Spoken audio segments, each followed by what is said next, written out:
Hello மக்களே, March 30 சலங்கலி promo review தான் பார்க்க போகிறோம். யாரெல்லாம் வந்து ககன் பூமியோட மேரேஜ்க்கு வெயிட் பண்ணுறீங்க, அப்படி வெயிட் பண்ணுறீங்கன்னா ககன் பூமின்னு சொல்லிட்டு கமெண்ட்ஸில் சொல்லுங்கள். நான் டெய்லி குட்டி குட்டி அப்டேட்ஸ்லாம் கொடுக்குறேன் அவங்க கல்யாணத்தை பற்றி. அப்படியே நம்ம சேனலையும் சப்ஸ்கிரைப் பண்ணிக்கோங்க. நக்ஷத்ரா வந்து செரியை பழி வாங்கணும். ஏன்னா செரி வந்து பூமிக்கு ஹெல்ப் பண்ணுறாங்க. இந்த ஓப்பனிங் செரமனியில் வந்து செரி இருக்கவே கூடாது, பூமிக்கு ஹெல்ப் பண்ணக்கூடாதுன்னு பிளான் பண்ணுறாங்க நக்ஷத்ரா. அவங்க என்ன பண்ணுறாங்கன்னா, ஒரு சேரில் கம்மு ஃபுல்லாக கொட்டி வச்சு அதை ஃபுல்லாக தேய்ச்சி வச்சிடுறாங்க. இவங்க தேய்ச்சி வச்சுட்டு நக்ஷத்ராவே வந்து அவங்க ப்ளவுஸை வந்து கயிறு அவுத்து விட்டுட்டு நான் இது ஹூக்கெல்லாம் அவுத்து விட்டுட்டு செரி முன்னாடி போய் நின்றுட்டு செரி வந்து ஹெல்ப் பண்ணு கத்திக்கிட்டு இருக்காங்க. எனக்கு வேலை இருக்கனால வரல அப்படின்னு சொல்லிட்டு பேசிக்கிட்டு இருக்காங்க. இந்த மாதிரி இப்போ நீ வரப்போறியா இல்லையா அப்படின்னு இவங்க மிரட்டுறாங்க நக்ஷத்ரா. நான் தான் வர முடியாது, நான் இதுக்கு வரணும்னால வரமாட்டேன் அப்படின்னு சொல்லிட்டு இருக்காரு சரி. உடனே அவர் வந்து இவங்க பின்னாடி திரும்பி ப்ளவுஸ் அவுந்துருக்கு அப்படிங்கிற மாதிரி காட்டுறாங்க. உடனே அவரும் சரி அப்படின்னு சொல்லிட்டு ஹெல்ப் பண்ண வராரு. ரூமுக்குள்ளே கூட்டிகிட்டு வந்து இந்த மாதிரி மாட்டி விட்டுட்டு கயிறும் கட்டி விட்டுறாரு. கட்டி விட்டு சரி நான் போகிறேன் அப்படிங்கிற போது நட்சத்திரம் வந்து நல்லவங்க மாதிரி, சாரி மாமா, நான் உங்களை ரொம்ப கஷ்டப்படுத்திட்டேன், நான் வந்து ககன் மாமாவை தான் காதலிச்சேங்கிறதுக்காண்டி நீங்கள் என்னை கல்யாணம் பண்ணிட்டீங்க, இருந்தாலும் நான் உங்களை மதிக்கவே இல்லை அப்படி இப்படின்னு சொல்லிட்டு ரொம்ப நடிச்சிட்டு இருப்பா. உடனே சரி வந்து கண்டுபிடிச்சிருவாரு. இப்போ என்ன நீ அடுத்த புது ட்ராமா போட போறியா அப்படின்ட்டு. இல்லை மாமா அப்படிலாம் இல்லை அப்படின்னு சொல்லிட்டு இவங்களும் திரும்ப வந்து நல்லவங்க மாதிரியே பேசிகிட்டு இருப்பாங்க. பேசிட்டு நான் உங்களுக்கு நம்பணும்னா நான் உங்கள் காலில் கூட விழுகிறேன் மாமா அப்படின்னு சொல்லிட்டு சரியை பிடிச்சி டக்குன்னு அந்த சேரில் உட்கார வச்சு அமுக்கி வச்சுருவாங்க. உடனே விடு நட்சத்திரம், என்ன பண்ற நீ அப்படின்னு சொல்லிக்கிட்டு இருப்பான். சரி வந்து இல்லை, அவனால எந்திக்கவே முடியாது, பேண்ட் ஃபுல்லாக அதில் ஒட்டிடும், அப்படியே அந்த கம்மில் அப்படியே ஒட்டிடுவான். அதுக்கடுத்து நான் திருந்தவன் நினச்சியா, நீ இனிமேல் அந்த பூமிக்கு ஹெல்ப்பே பண்ணக்கூடாதுடா, அதுக்காக தான் நான் இப்போ இந்த பண்ணேன் அப்படின்னு சொல்லிட்டு இதில் இனிமேல் இங்கே இந்த ரூமை விட்டு உன்னால் வெளியே வர முடியும், நீ இங்கே கிடந்து சாவு அப்படின்னு சொல்லிட்டு சரியை வந்து அந்த ரூமில் போட்டு லாக் பண்ணிட்டு, அது ஒரு கண்ணாடி டோர் தான், லாக் பண்ணிட்டு வெளியே வந்துடுவாங்க. இவங்க சும்மா கதை மட்டும் அடைச்சிட்டு வந்துடுவாங்க, நீ இங்கே இருக்க மாட்டான் அப்படின்னு சொல்லிட்டு. உடனே இவங்களும் பண்டிதர் வந்து பூஜையெல்லாம் பண்ணிடுவார். பூஜையெல்லாம் பண்ணிட்டு வாங்கம்மா மேடம், நீங்கள் வந்து விளக்கு மட்டும் ஏற்றிடுங்க, விளக்கு ஏற்றிட்டு ஓப்பனிங் பண்ணிடலாம் அப்படிங்கிற மாதிரி சொல்லிட்டு இருப்பாங்க. இவங்க அதுக்கு முன்னாடி பூஜையெல்லாம் பண்ணும்போது வந்து பூமி வந்து ககனையும் பார்த்துக்கிட்டே இருப்பாங்க. சரச்சந்திரா நிற்பார், பக்கத்திலே வந்து உதய் நிற்பார், அவர் பக்கத்துலேயே வந்து ககனும் நிற்பார். ககன் வந்து கண்டுக்காத மாதிரியே இருப்பார். இப்போ வந்து இவங்க யார் கையில் கொடுத்து ஓப்பன் பண்ண போகிறா, ஆல்ரெடி வந்து ககன் கிட்ட சொல்லியிருக்காங்க பூமி, நீங்கள் தான் உங்கள் கையில் ஓப்பன் பண்ணணும்னு. இப்போ இங்கே ஏதாவது பிளான் பண்ணணும்ல, அப்போ வந்து என்ன பண்ணுவார்னா, சரி வந்து அந்த சிவா விட்டு கால் பண்ண சொல்லிடுவார். கால் பண்ணி ககனை கால் பண்ண சொல்லிடுவார். ககன் அந்த இடத்த விட்டு போயிடுவார். போனோன்னா கன்ஸ்ட்ரக்ஷன்ஸ் பற்றி நான் உங்ககிட்ட டீட்டெயில்ஸ் கேட்க கால் பண்ணேன்னு சொல்லிட்டு சிவா வந்து அவன் குரலை மாற்றி அந்த மாதிரி பேசி கொஞ்சம் நேரம் பேசிகிட்டே இருப்பான். இவரும் உதயும் ஒரு 4-5 வாட்டி ட்ரை பண்ணுவார். அதை வச்சு அமுக்கிட்டே இருப்பார். அது ஓப்பனே ஆகாது, அந்த ரிமோட் வந்து அந்த நேம் வந்து தெரிகிற மாதிரி ஓப்பனே ஆகாது. உடனே சரி இருந்துட்டு சரி வந்துடுவான். சரி வந்தோடனே இது மாதிரி நடந்துக்கிட்டு இருக்கும். சரி வந்துடுவான். வந்தோடனே நட்சத்திரம் வந்து ரொம்ப ஷாக் ஆகிடுவா, இவன் எப்படி வந்தான் அப்படின்னு சொல்லிட்டு. அவனும் உதயம் நிறைய வாட்டி ட்ரை பண்ணுவார், வரவே வராது. அதுக்கடுத்து சரி கொடுங்க உதய், என்ன பிரச்சனை, ஏன் ஒர்க் ஆகலைன்னு சொல்லிட்டு அவரும் தட்டி பார்த்துட்டு அந்த ரிமோட்லாம் தட்டி பார்த்துட்டு ஏன் ஒர்க் ஆகலை அப்படின்னு சொல்லிட்டு திரும்ப இருங்க நான் பார்க்குறேன்னு சொல்லிட்டு அவரும் வாங்கிட்டு இருப்பாரு. இப்போ ட்ரை பண்ணுங்க உதய் அப்படின்னு அது அந்த ரிமோட்டை கொடுப்பான். அவன் 2-3 வாட்டி ட்ரை பண்ணுவார், திருப்பியும் 4-5 வாட்டி ட்ரை பண்ணுவார், அது ஓப்பனே ஆகாது. அதுக்கடுத்து ககன் வந்து கால் கட் பண்ணிட்டு வந்துடுவான். நீங்கள் வந்து என் ஆஃபீஸில் வந்து பேசிக்கோங்க, நான் இப்போ ஒரு ஃபங்க்ஷனில் இருக்கேன் அப்படின்னு சொல்லிட்டு கால் கட் பண்ணிட்டு வந்துடுவான். வந்தோடனே இவர் வந்து இவன் சரி என்ன செய்வான்னா, அவனோட லெஃப்ட் பாக்கெட்டில் வந்து இப்போ உள்ளதை வச்சுட்டு கரண்ட்டாக இருக்கிறது அந்த ஒர்க் ஆகுறது வந்து ரைட் பாக்கெட்டில் இருக்கும். இதை அப்படியே கையை உள்ளே வச்சு இதை எடுத்துருவான். இதை எடுத்துட்டு இது ஒர்க் ஆகலை அண்ணா நீங்கள் ஒரு வாட்டி ட்ரை பண்ணுங்க அப்படின்னு சொல்லிட்டு ககன் வந்தோன்னா இது ஒர்க்கே ஆகலைண்ணா, அண்ணா நீங்கள் ஒரு வாட்டி ட்ரை பண்ணுங்கன்னா ககன் சும்மா அது ஓப்பன் ஆயிரும். ஏன்னா ககன் கிட்ட தான் அந்த ஒரிஜினல் ரிமோட் இருக்கும். உடனே பூமி வந்து சந்தோஷத்தில் துள்ளி குதிப்பாங்க. சரச்சந்திராக்கு வந்து கோவம் வந்துடும். பூமி நீ என்ன சொன்ன, உதய் கையால் தானே ஓப்பன் பண்ணணும்னு சொன்னேன், இப்போ என்ன பண்ணிட்டு இருக்க அப்படின்னு கேட்பாங்க. உடனே அப்பா நீங்கள் தான் பார்த்துட்டு தானே இருக்கீங்க, உதய் எத்தனை வாட்டி ட்ரை பண்ணாரு, அது வரல, அது ககன் மாமா கையால் வந்துச்சுன்னா அதுக்கு நான் என்னப்பா பண்ண முடியும் அப்படிம்பாங்க. உடனே அப்புறம் இருந்துட்டு நான் தான் முதல்ல சொன்னேன்ல மாமா, ககன் கையால் தான் ஓப்பன் பண்ண போறான்னு, நீ யார் தான் நான் சொல்றதை கேட்குறா அப்படிங்கிற போதே இவங்க வந்து சரச்சந்திரா கிட்ட ஏற்றி விட்டுக்கிட்டு இருக்காங்க. இந்த நேரத்தில் இவங்களுக்கு கால் வருது அபூர்வாக்கு. என்னடா அந்த பொம்மையை எடுத்தீங்களா இல்லையா, டெடிபியர் பொம்மையை, அதில் ஆதாரம் இருக்கு, என்னடா ஆச்சு அப்படின்னா, மேடம் அங்கேருந்து அந்த அடிகள் சொல்கிறேன், மேடம் நான் அவங்கக்கிட்ட தெளிவாக கேட்க தானே மேடம் செஞ்சேன், நீங்கள் அந்த சாரதா மட்டும் தான் இருப்பேன், நீங்கள் கூட இன்னொருத்தரும் இருந்தாங்க, அடின்னு வெளுத்துட்டாங்க மேடம், இனிமேல்லாம் ஒழுங்காக எல்லாம் தெரிஞ்சுட்டு பேசுங்க மேடம், தேவையில்லாமல் நீங்கள் பாருங்கள் அடி வாங்கிட்டு வந்திருக்கோம் மேடம் அப்படிங்கிற மாதிரி. யாரா இருந்திருக்கா, அப்பெல்லாம் யாரும் இருந்திருக்க மாட்டாங்கடா, ககன் இங்கே தான் இருக்கா அப்படின்னு சொல்லிட்டு அவங்க கால் கட் பண்ணிடுவாங்க. அவங்க ஆல்ரெடி முதலே ஒரு பல்பு வாங்கியிருப்பாங்க அபூர்வா, என்னதுன்னா ககன் கையால் எப்படியோ பூமி வந்து ஓப்பன் பண்ண வச்சிட்டாங்க. 2வது பல்பு வந்து டெடி பேரும் எடுக்கலை, பூமியும் எடுக்கலை, முடிஞ்சது கதை. அபூர்வாக்கு வந்து ரொம்ப கோவமாயிரும், யார் அப்படின்னு. அதுக்கடுத்து அவங்களே வச்சுட்டு இருப்பாங்க. ஓகே இப்போ இதுக்கு தான் அந்த மாதிரி ட்ரெஸ் பண்ணிட்டு இன்னைக்கு சாரதா பார்க்க போயிட்டான், அவன் திருந்தவே மாட்டான்ல, சத்தியம் பண்ணிட்டு இப்படி பண்ணிட்டு இருக்கானா அவன் அப்படின்னு சொல்லிட்டு இன்னும் கோவமாயிருவாங்க.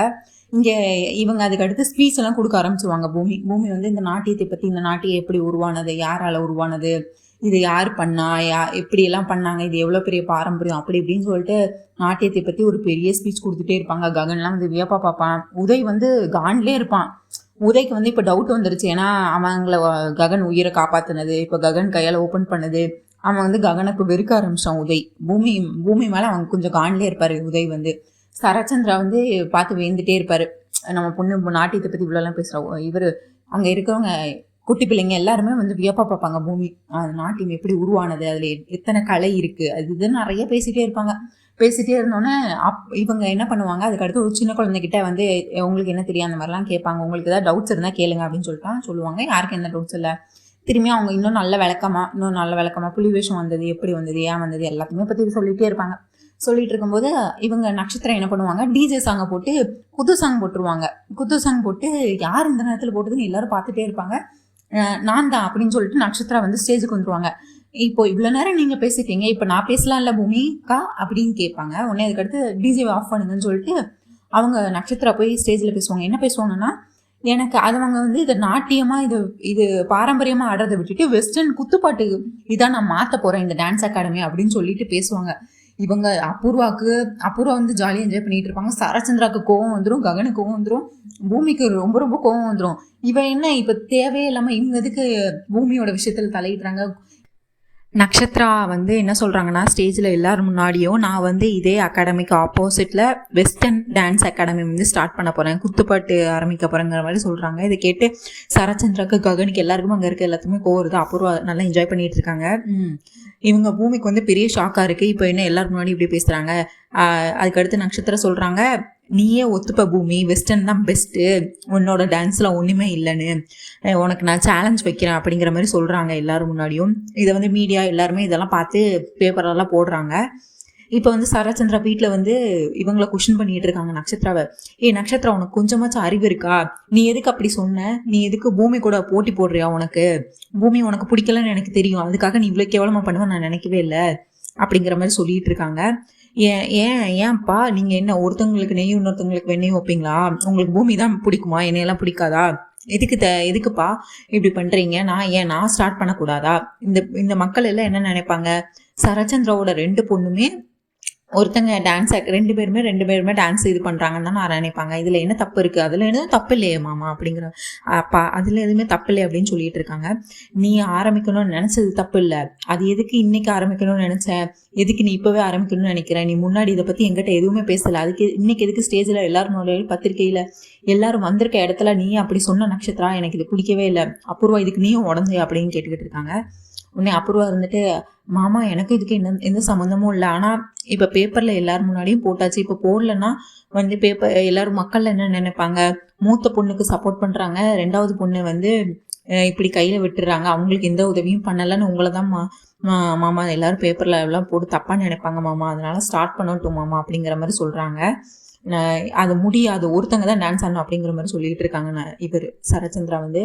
இதுக்கிடையில சரி வந்து, ஆமாம் மாமா, இவளுக்கு வந்து பூமியை முதல்ல இருந்தே பிடிக்கல, போட்டிக்காண்டி அவள் ஆரம்பிச்சிருக்கா, பூமி எவ்வளோ கஷ்டப்பட்டு 3 காம்படிஷனில் வின் பண்ணி அதுக்கடுத்து எல்லா ப்ராசஸையும் பண்ணி நேர்மையான வழியில் வந்து ஒரு டான்ஸ் அகாடமி சர்டிஃபிகேஷன் முடித்து ஒரு போட்டியில் வென்று அவள் வந்து இப்போ கஷ்டப்பட்டு இது பண்ணியிருக்கா. முதல்ல உங்ககிட்ட ஒரு ஆலோசனை கேட்கல இந்த நட்சத்திரா வந்து, அவள் பூமி எல்லாத்தையுமே கரெக்டாக பண்ணி உங்ககிட்ட ஃபஸ்ட்டு பேசினா கேட்டா, நீங்கள் சம்மதிச்சிங்க, அதுக்கடுத்து போட்டியில் போய் ஜெயிச்சுட்டு வந்தா, சர்டிஃபிகேஷனை முடிச்சா, இந்த இடத்துல ஸ்டார்ட் பண்ண போகிறோன்னு எல்லாமே பிளான் பண்ணி பண்ணான். ஆனால் நட்சத்திரா பாருங்க, பூமியை வந்து அவளை வெறுப்பேற்றணும், அவளை எதிரியாக பார்க்கணும், அவளை வாழ விடக்கூடாதுங்கிறதுக்காண்டி ஒன்றுமே பண்ணாமல் உங்ககிட்ட கூட ஒரு வார்த்தை கூட சொல்லலை மாமா, பாருங்க அவளே முடிவெடுத்து அவளை இன்னைக்கு எல்லாரும் முன்னாடியும் பண்ணிட்டா அப்படிங்கிற மாதிரி சொல்கிறாங்க.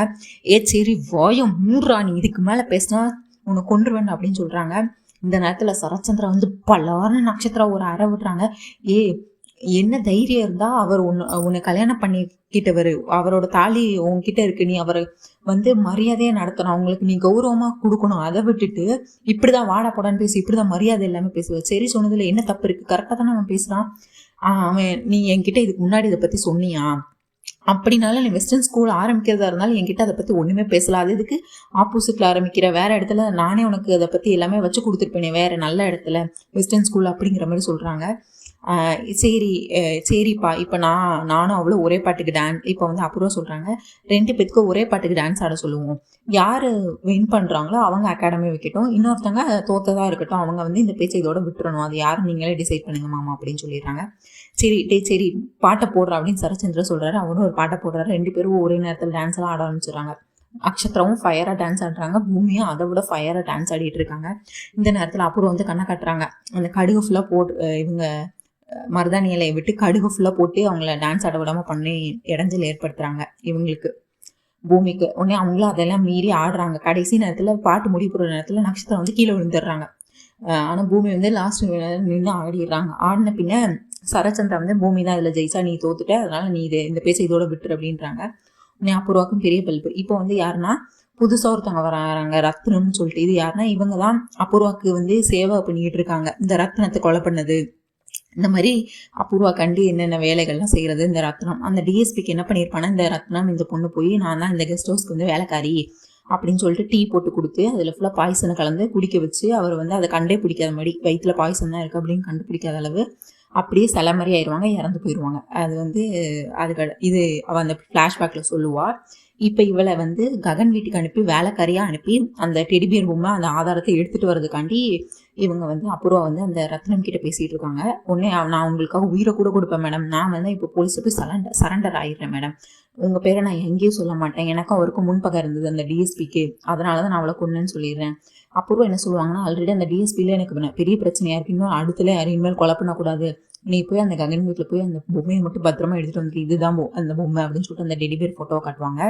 உடனே ரத்னம் இருந்துட்டு, உங்களுக்காக என் உயிரை கூட கொடுப்பேன் மேடம், நீங்கள் என்னோட குருநாதர், நீங்கள் என்னோட பெரிய கடவுள் மேடம், உங்களுக்காக நான் என்ன வேணாலும் செய்வேன், இப்போ என்ன உங்களுக்கு அந்த பொம்மை தானே வேணும், நான் பண்ணுறேன், நான் எடுத்துகிட்டு வரேன் மேம். உடனே அப்புறம் சொல்லுவாங்க, ஆல்ரெடி நான் என்னோட சித்தியை அனுப்பிட்டேன், அடியால் அனுப்பிட்டேன், யாருக்கிட்டையுமே அந்த பொம்மை கிடைக்கல, ஆனால் எனக்கு அந்த பொம்மை வேணும், அந்த பொம்மைக்குள்ளே நான் சோபச்சந்திரக்குள்ளே கொலை பண்ண வீடியோ ஆதாரம் இருக்குது, யார் எடுத்தான்னு தெரியாது, அந்த பொம்மைக்குள்ளே இருக்குது, அந்த பொம்மை வந்து போலீஸ் கையில் மாட்டுச்சுன்னா அவ்வளவுதான், மாமா என்னைய பார்த்து அடுத்த நொடியே என்னை கொன்றுவார், அது வந்து யார் கையிலையும் கிடைக்கக்கூடாது, என் கையில் தான் கிடைக்கணும், அது உன் கையில் தான் இருக்குது ரத்னம் அப்படின்னு சொல்கிறாங்க. நீங்கள் கவலைப்படாதீங்க மேடம், நான் போய் அந்த பொம்மையோட தான் இனிமேல் அடுத்து நான் உங்களை வந்து பார்ப்பேன் அப்படின்னு சொல்கிறாங்க. இங்கே வந்து இவங்க பூரணி வந்து க்ளீன் பண்ணிட்டு இருக்கல அந்த டெடிபியர் வந்து அவங்க கையில் கிடைக்கிது, ஏதோ ஆட்டி பார்க்குறாங்க, ஏதோ சவுண்டு கேட்குது அந்த பொம்மைக்குள்ளே. சரி என்னடா இருக்கும் அப்படின்னு சொல்லிட்டு அந்த ஜிப்பத்தை வந்து பார்க்க போகிறாங்க. இப்போ தான் சாரதா வந்து அந்த ககனோட ரூமுக்குள்ளே வராங்க. வந்துட்டு பூரணி அப்படின்னு கூப்பிடுறாங்க. கூப்பிட்டுட்டு, இந்த பொம்மை வந்ததுலேருந்தே நீ இதை நோண்டிக்கிட்டே இருக்க, இந்த பொம்மை இனிமேல் நீ தொடாத, இது ககனுக்கு ரொம்ப பிடிச்ச பொம்மையாயிடுச்சு, அவனுக்கு இந்த பொம்மையில் ஏதோ ஒன்று இருக்குது, ரொம்ப அட்டாச்சு ஆகிட்டான்,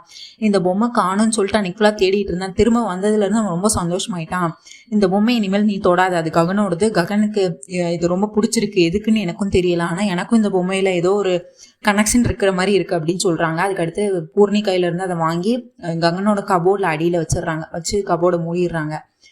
இவங்க அந்த ஆதாரத்தை பார்க்கவே இல்லை, ஆதாரம் இருக்குங்கிறத பார்க்கவே இல்லை.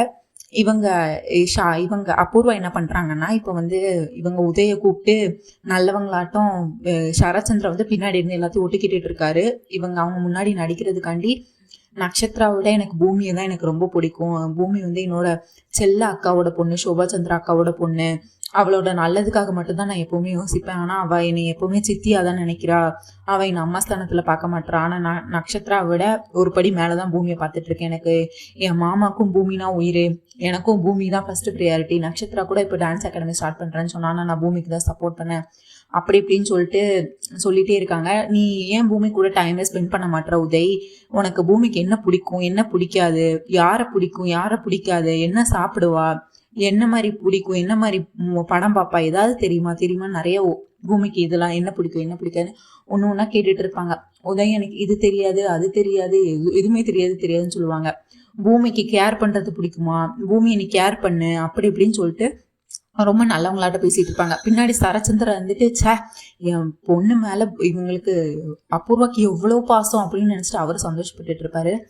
அதுக்கடுத்து அது இவர் உதய் இருந்துட்டு, அது என்னோட பாக்கியம் அத்தை, உங்களை இனிமேல் நீங்கள் கவலைப்படாதீங்க, இனிமேல் பூமியை பத்திரமா பார்த்துக்க வேண்டியது என்னோட கடமை, நீங்கள் இனிமேல் எதுக்கும் கவலைப்படக்கூடாது அப்படின்னு சொல்லிடுறாங்க. உடனே சரத்சந்திரா அங்கே இருந்து வந்து நல்ல வேலை பண்ண அபூர்வா, நீ பூமியோட உதய சேர்த்து வச்சுட்ட, அவருக்கு நல்லா புரிய வச்சிருக்க அப்படின்னு சொல்றாரு. உடனே நான் என்னோட தப்பை மாத்திக்கிறேன்னு சொல்லிட்டு உதய் வந்து அபூர்வா கிட்டேயும் சரத்சந்திரா கிட்டேயும் ஆசீர்வாதம் வாங்கிட்டு பூமியை பார்க்கறதுக்காண்டி டான்ஸ் அகாடமிக்கு வர்றாரு.